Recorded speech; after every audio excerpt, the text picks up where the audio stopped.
자, 오늘 본문은 저도 몇 번 읽었어요. 몇 번 읽었는데 내용이 굉장히 복잡해요. 왜 복잡하냐 하면 여기 역사와 정치가 엉켜 있어요. 그래서 이걸 제대로 아주 명료하게 이해하지 못하면 이 왕은 어느 나라 왕이고 이 왕은 여기 왜 다시 또 튀어나오고 뭐 그래서 어떻게 됐다는 얘기인지 이게 우리 신앙생활 수천 년 지난 후에 오늘 청파동 삼일교회에 앉아있는 나하고 무슨 상관이 있는지 전혀 이 감을 잡을 수가 없단 말이에요. 내용 자체가. 그래서 우선 우리 성도들에게 이 내용을 좀 이렇게 그림 언어로 설명을 드릴 테니까 그냥 좀 잘 들어보시기 바랍니다. 자, 이스라엘은 원래 하나의 나라였어요. 그렇죠? 예, 그런데 솔로몬을 마지막으로 누구와 누구가 나누어지죠? 르호보암과 여로보암이 나누어집니다. 이렇게 해서 여로보암은 북이스라엘을 형성하게 돼요. 그리고 르호보암은 남유다를 형성하게 됩니다. 이때부터 이 이스라엘 왕국은 두 왕국이 되어서 그저 가끔은 다투기도 하고 근데 거의 이렇게 연합을 많이 했어요. 아무래도 이제 12지파가 나뉘어져 엉켜있는 하나의 민족이고 공동체이다 보니까 이렇게 성경에 보면 서로 싸우기도 하고 또 연대도 하고 그래요. 자, 오늘은 그 연대에 관한 내용이 여기 등장을 하는데 자, 1절을 잘 보세요. 유다의 어느 왕 때입니까? 예, 여호사밧 왕 때입니다. 근데 성경의 열왕기의 패턴은 꼭 이렇게 돼요. 이스라엘, 즉 북이스라엘의 사건을 설명하더라도 유다 지파를 통해서 오실 예수 그리스도가 나실 그 왕국이 정통 왕국이기 때문에 항상 남유다의 왕이 앞에 언급이 됩니다. 이게 쓸데없이 언급되는 게 아니에요. 그래서 남쪽 유다의 여호사밧 왕 18년 되던 해 북이스라엘에 자 성경을 보세요. 아합의 아들 여호람이 그러니까 이 아합은 어느 나라 왕이었습니까? 예, 이스라엘과 사마리아를 포함하고 있는 지역의 왕이었단 말이에요. 자, 아합의 아들 여호람이 사마리아에서 이스라엘을 몇 년 동안 다스렸어요? 12년 동안 다스렸어요. 공통점은 유다 왕들은 좀 길게 통치를 했어요. 그리고 변혁의 역사가 그렇게 많지 않아서 한 왕이 오래 통치를 하고 북이스라엘보다는 왕의 수가 적어요. 왜? 한 왕이 오래 하다 보니까. 그런데 북이스라엘은 왕들이 자주 바뀌어요. 그것은 나라가 평안치 않았다는 뜻이 되죠. 예, 그런 겁니다. 자, 또 볼까요? 2절. 누가? 북이스라엘 여호람이 여호와 보시기에 악을 행하였으나 그의 부모와 같이 하지는 아니하였으니 이는 그가 그의 아버지가 만든 바알에 뭐를 없이 하였음이라? 주상을 없이 하였음이라. 여기 없이 하다 그랬는데 이 말이 조금 애매해요. 그래서 많은 번역본을 이렇게 비교를 해보니까 정확한 뜻은 이런 뜻입니다. 신전 어느 한 구석으로 그냥 치워놨다 그 말이에요. 그러니까 사실상 없앤 겁니까? 안 없앤 겁니까? 완전하게 과거 어떤 예후 같은 왕처럼 완전히 파괴하고 없앤 그런 조치를 취했던 게 아니란 말이에요. 그래서 신전 어느 구석에 그냥 이렇게 디밀어 놓은 이런 태도를 취한 거예요. 주상을. 자, 근데 여기 이제 바알의 주상이라는 표현이 등장을 하는데 이 주상은 영어 성경에 보면 스탠딩 스톤이라고 돼 있어요. 세우는 돌이에요. 근데 이것이 얼마나 이 주상을 섬기는 민족과 나라에겐 중요하냐 하면 단순히 그들이 섬기는 신을 기념하는 정도의 돌이 아니에요. 예를 들어서 일본에 가보면 집집마다 신사를 만들어 놓고 다 경배를 합니다. 아침 저녁으로 제사를 지냅니다. 분향을 합니다. 그렇죠? 예. 그리고 그 동경 그 신주쿠 최첨단 도시인데 한복판에 가보면 그 골목에 넥타이 멀쩡히 맨 점 보는 사람들이 그 여러분 같은 청년들을 세워놓고 줄을 밤새 12시간 넘었는데도 줄을 서서 그 점 보려고 기다리고 있더라고요. 깜짝 놀랐어요. 그런데 그 안에 들어가 보면 지나가다 이렇게 안을 들여다봤는데 전부 신상이 있어요. 신상. 그러니까 여기서 말하는 주상이라는 것은 이 백성들과 그걸 섬기는 백성들의 일상과 매우 밀접한 관계를 갖고 있고 의존적 관계를 갖고 있는 거예요. 그게 주상이에요.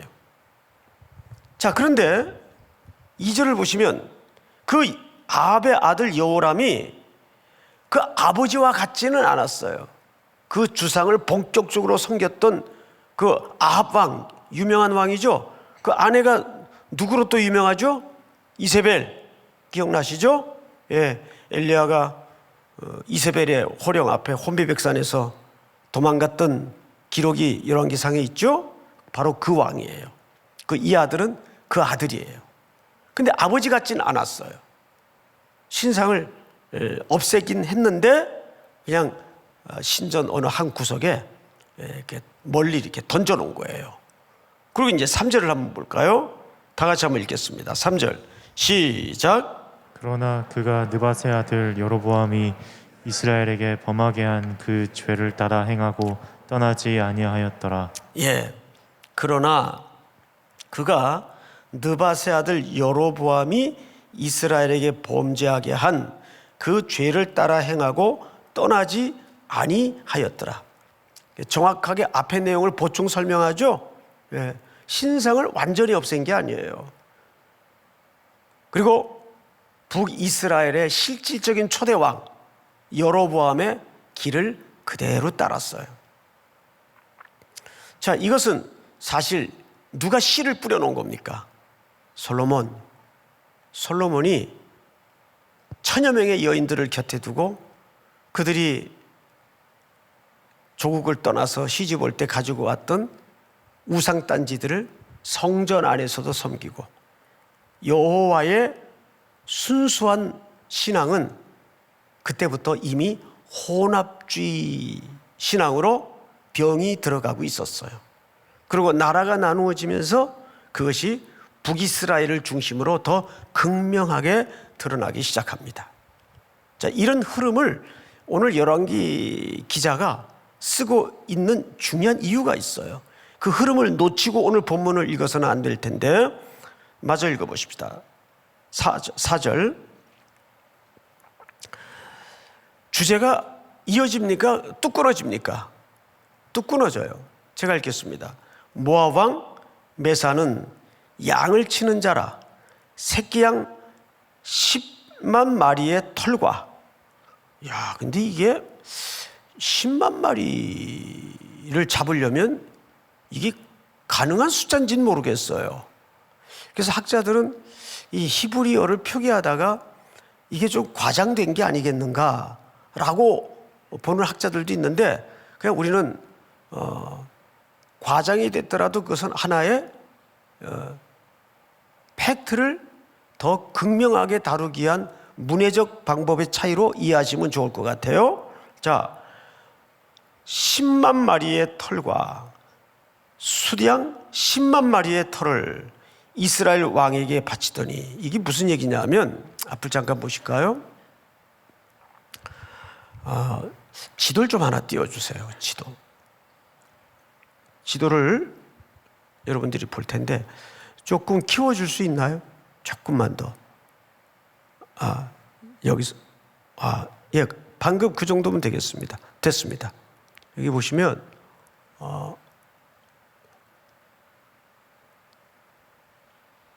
이 빨간 게 안 보이네.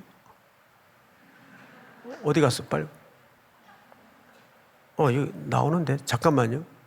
이 펜을 어렵게 구했는데 빨간 게 안 비춰지지. 이게 멀어서 약이 없어서 그런가 봐요. 자, 여기 보시면 유다가 보이죠? 유다. 예, 그리고 이스라엘이 위에 있어요. 위에. 그런데 모압이 요 파란 지역입니다. 초록 색깔. 거기가 모압이에요. 그러니까 이스라엘과 모압 지역이 사해를 중심으로 뭡니까? 가깝습니까? 가까워요.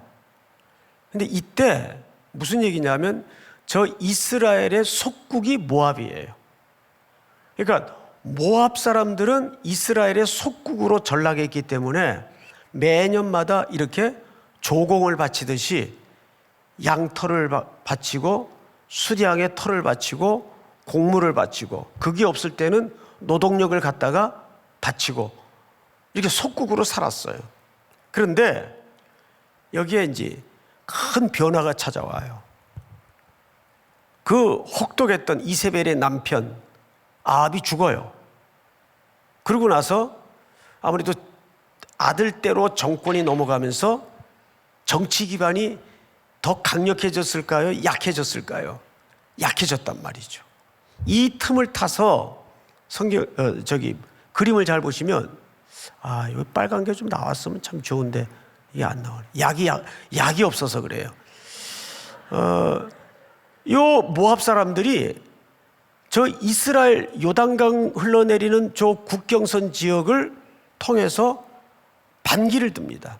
거기다가 모압 군대를 집중해 놓고, 야, 너희들 이제 군왕이 죽었지? 뭐 아들이 왕이 된다고는 하는데 기반이 뭐 얼마나 되겠어? 약하겠지. 해서 탁 속국의 관계를 끊어버리고 반란을 일으킵니다. 그러니까 이스라엘의 입장에서는 어마어마한 경제적 손실이 찾아온 겁니다. 그래서 이걸 어떡하나 하다가 바로 형제 국가인 유다에게 SOS를 쳐요. 야, 너희들 잘 알다시피 우리 아버지 왕이 돌아가시자 저 모압 저놈들이 반기를 드네. 그리고 조공도 안 바쳐. 우리가 살짝 어려워지니까 너희들 형제 국가 아니냐. 과거에도 우리가 동맹을 맺어 이럴 때는 연대를 했잖냐. 해서 유다에게 SOS를 쳐요. 그 내용이, 자, 성경을 좀 보십시다. 그 지도는 좀 그대로 띄워두십시오. 5절 여러분 한번 같이 읽을까요? 시작. 아합이 죽은 후에 모압 왕이 이스라엘 왕을 배반한지라. 그 다음에 6절 제가 읽습니다. 그때에 여로함 왕이 사마리아에서 나가 온 이스라엘을 어떻게 했다고 되어 있죠? 둘러보고. 잠깐 앞을 보세요. 여기 둘러봤다는 말은 병력이 얼마나 징집될 수 있는가 카운트했다 그 말이에요. 정확하게 여기서 사용된 이 히브리어는 이렇게 쓱 한번 둘러봤다는 그 말이 아니고, 이 전쟁을 하려면 병력을 얼마나 징집할 수 있느냐 계산을 한 거예요. 자, 그 다음에 두 번째 보십시다. 7절. 또 가서 유다 왕 여호사밧에게 사신을 보내 이르되 모압 왕이 나를 배반하였으니 당신은 나와 함께 가서 모압을 치시겠느냐 하니, 그쪽에서 답이 왔어요. 형제 국가에서. 자, 그 답부터 여러분들이 한번 읽어볼까요? 시작.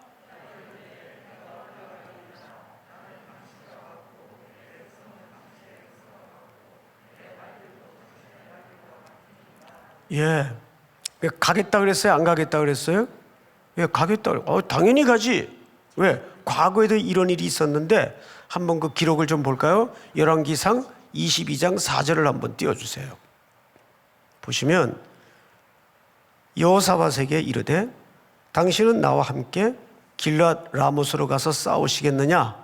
여호사밧이 이스라엘 왕에게 이르되 나는 당신과 같고 내 백성은 당신의 백성과 같고 내 말들도 당신의 말들과 같으니이다. 이때는 무슨 일이 있었는가 하면 얼마 전의 역사인데 똑같은 경우예요. 다시 말해 암몬 지역에 길르앗 라못이라고 있는데 그게 원래는 북이스라엘 땅이었어요. 그런데 암몬이 무단 점거를 해서 길르앗 라못을 점거해 버렸습니다. 저걸 뺏어야 될 텐데 해서 그걸 뺏기 위해서 또 위기가 찾아오니까 형제 국가와 동맹을 요청했는데 이때도 어떻게 대답을 했어요? 당연히 가야지. 오늘 본문하고 그 모든 내용이 똑같아요. 22장 4절을 다시 한번 볼까요? 여러분 한번 읽어보십시다. 시작. 여호사밧에게 이르되 당신은 나와 함께 길르앗 라못으로 가서 싸우겠느냐? 여호사밧이 이스라엘 왕에게 이르되 나는 당신과 같고 내 백성은 당신의 백성에 같고 내 말들도 당신의 말들과 같으니이다. 그대로 오늘 본문 7절을 보세요. 또 가서 유다왕 여호사밧에게 사신을 보내어 이르되 모압 왕이 나를 배반하였으니 당신은 나와 함께 가서 모압을 치시겠느냐 하니 그가 이르되 내가 올라가리다. 나는 당신과 같고 내 백성은 당신의 백성과 같고 내 말들도 당신의 말들과 같으리이다 하는지라. 여러분 열왕기상 22장 4절하고 오늘 열왕기하 3장 7절하고 같아요, 틀려요? 똑같아요. 자, 이것은 우리가 그냥 평이하게 읽으면 아무 문제가 안 돼요. 그런데 유다도 그리고 북이스라엘도 항상 이런 국가의 위기를 겪고 또 당혹스러움을 만날 때마다 지금 북이스라엘 왕 여호람은 뭘 제일 먼저 했죠? 백성들 머릿수를 먼저 셌어요. 징집에 동원될 사람들이 몇 명이나 될까? 그런데 이 나라는 북이스라엘이든 유다든 이렇게 나라의 안위를 방어하거나 전략을 세워서는 안 되는 나라예요. 자, 8절을 한번 보십시다. 여호람이 북이스라엘 왕이죠. 이르되 우리가 어느 길로 올라가리까 하니 그가 대답하되 에돔 광야 길로니이다 하니라. 자, 9절 다 같이 한번 읽겠습니다. 시작. 이스라엘 왕과 유다 왕과 에돔 왕이 가더니 길을 둘러간 지 7일에 군사와 따라가는 가축을 먹일 물이 없는지라. 예, 이게 무슨 얘기냐면 지도를 다시 한번 보고 얘기합시다. 여기 이렇게 복잡한 정치적 이해와 지도를 굳이 봐야 되는 중요한 이유가 있어요. 이게 참 나오면 너무 좋겠는데 약이 없어요, 약이. 나왔다. 보여요? 여기서 나오는 게 아니군요. 저기서 위에서 지금 나오나요? 위에서? 깜짝이야. 예. 빨간 점을 이스라엘부터 올려주세요. 이스라엘부터. 그렇죠. 진짜 그럴 걸. 자, 그러면 이제 모압을 치기 위해서 이스라엘에게 모압이 지금 배반을 했단 말이에요. 그러면 이스라엘이 이거를 회복하기 위해서 속국을 회복하기 위해서 어디와 동맹을 맺었어요? 유다와 동맹을 맺었어요. 유다. 그런데 그러면 저 모압하고 이스라엘하고 전쟁을 하려면 여러분 어디로 진격을 하는 게 제일 빠를까요? 바로 저 사회 맨 위쪽에 국경이 맞닿는, 더 위로 올려보세요. 아니 조금만 더. 그렇죠. 글로 모압을 들어가면 제일 빠르죠. 거칠 것도 없고 둘러갈 것도 없고. 그런데 오늘 본문을 읽어보니까 저렇게 가지를 않았어요. 저렇게 가지를 않고 어떻게 갔냐면 이렇게 갔어요. 쭉 내려와서 옳지. 이게 이동 경로예요. 내려와서 그렇게 들어간 거예요. 거꾸로 에돔을 통해서. 그러면 저 모압을 치는데 모두 몇 나라가 동원이 됩니까? 3나라가 동원이 돼요. 그러면 더 힘이 약해졌을까요? 막강해졌을까요? 막강해졌어요.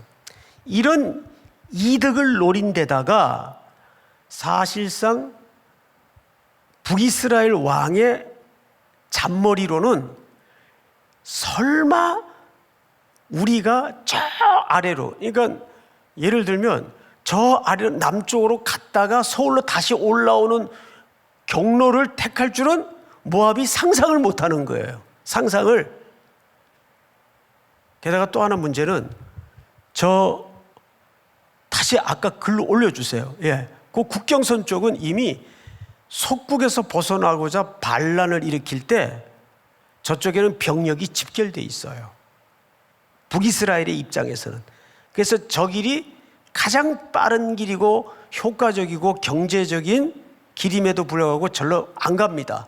그리고는 머리를 쓴다고 썼는데 저 아래로 둘러가지고 유다를 모아서 에돔까지 거쳐서 연합군대를 이루어 밑으로 올라간 거예요. 밑에서. 그런데 여기에서 예상치 못한 일이 벌어진 겁니다. 가다가 에돔 평야에서 물이 없어서 진퇴양난으로 갇혀버린 거예요. 그 얘기를 하는 겁니다. 다시 보세요. 이제 설명은 다 됐어요. 8절. 여호람이 이르되 우리가 어느 길로 올라가리까 하니 그가 대답하되 에돔 광야 길로니이다 하니라. 이스라엘 왕과 유다 왕과 에돔 왕이 가더니 길을 둘러간 지 7일에 군사와 따라가는 가축을 먹일 물이 없는지라. 10절 다 같이 읽겠습니다. 시작.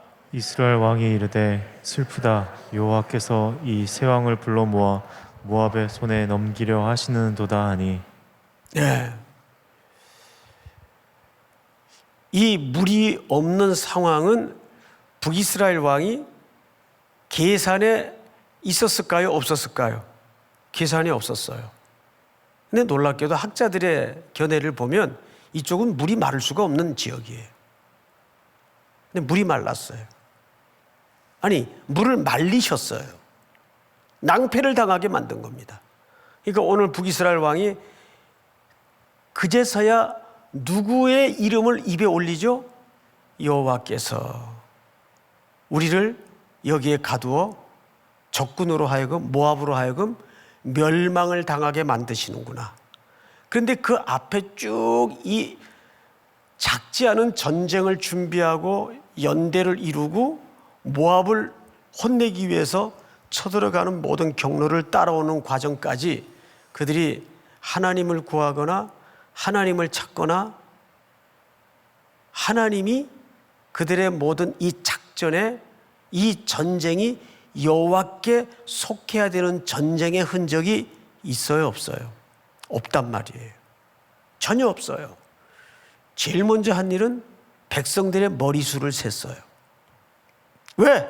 적어도 그들에게는 전쟁을 앞에 둔 사람들로서는 그게 현실이니까. 그것이 현실이니까. 그런데 사실은 군대가 얼마나 많은 연대를 이루고 있느냐, 얼마나 세력이 크냐, 지형이 어떠냐, 물이 있냐 없냐는 본질입니까? 비본질입니까? 그건 본질이 아니에요. 여기서 정말 중요한 것은 유다도 있었고 북이스라엘도 있었지만 그들의 인식과 신앙 속에 하나님이 절대 현실이지 않았어요. 여러분, 그 뿌리가 어디서부터 왔어요? 모두에서 말씀드린 것처럼 혼합주의가 이미 그들의 정치와 그들의 신앙을 병들고 자리 잡고 있었기 때문입니다.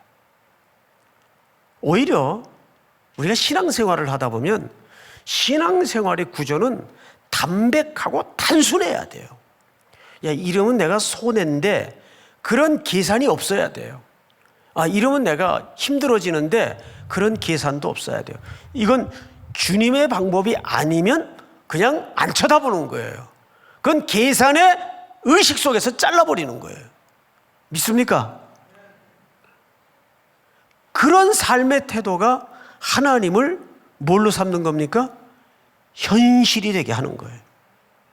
적어도 이 세 개의 동맹국은 모두가 하나님이 주인일 수밖에 없는 주권을 가지신 분이 하나님이신데, 그 하나님이라는 언어가 형식적으로나마 언제 튀어올라와요?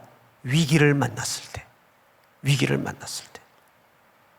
이 물 없는 상황에서 이제 어떡하죠? 다음 주 우리는 어떤 일이 기다리고 있을까? 기대를 가지면서 오늘 주신 말씀 속에 나는 정말 이와 같은 이해관계가 벌어지고 위기가 내 인생에 닥쳐질 때 이렇게 하는 게 합리적인데, 이렇게 하는 게 효과적인데, 이렇게 하는 게 대세인데, 이렇게 하는 게 확실한데, 모든 그런 세속적인 이해를 다 내려놓고 누구를 먼저? 하나님을 먼저 찾는, 여호와의 말씀이 어디 있는지, 다음 주 우리는 그 해답을 만나게 될 겁니다.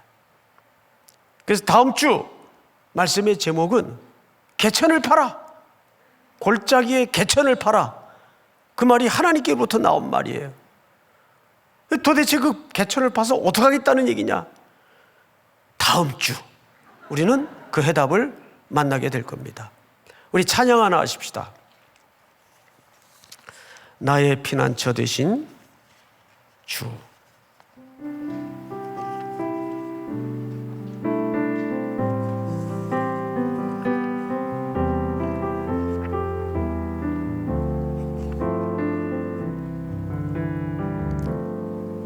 나의 피난처 될 수 의지해요. 나의 피난처 예수 의지해요. 나의 가는 길에 거센 바람 몰아쳐와도 나의 피난처 예수 의지해요. 아버지 나를 사랑하시니 나의 모든 것 주께 드려요. 아버지 내가 여기 있으니 주님 영광 위하여 써주세요. 난 영원히 주님 사랑해요. 나는 영원히 주님 사랑해요. 세상 어떤 것도 나의 사랑 끊을 수 없네. 나는 영원히 주님 사랑해요. 다 같이 오른손을 들고 아버지 나를 사랑하시니 나의 모든 것 주께 드려요.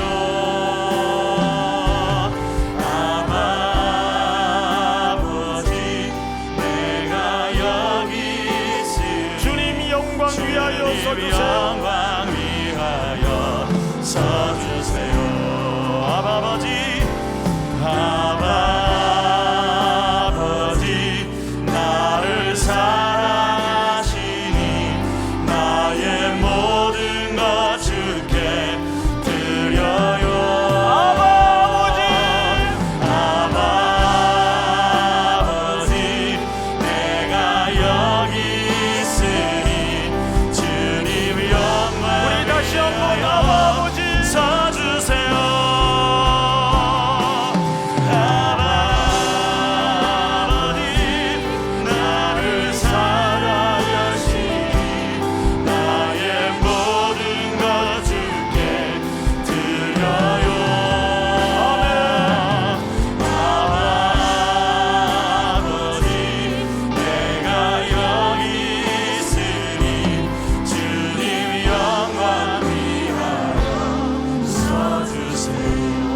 시간 다 같이 한번 눈을 감으십시다.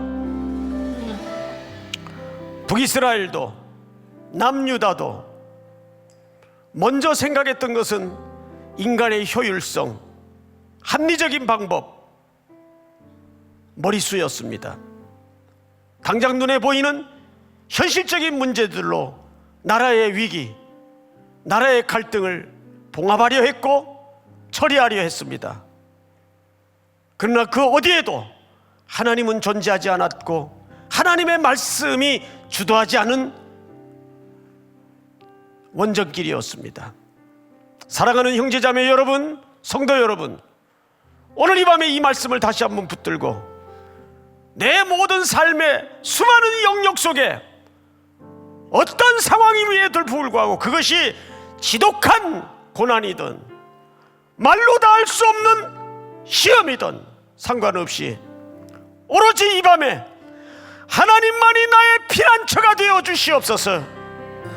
내 모든 것을 주께 드립니다. 주님이 나의 전부가 되어 주시고 내가 그 안에 머무는 피난처로 삼는 고백이 있도록 이끌어 주시옵소서. 우리 이 시간 다 같이 한번 주여 부른 다음에 기도합시다. 주여.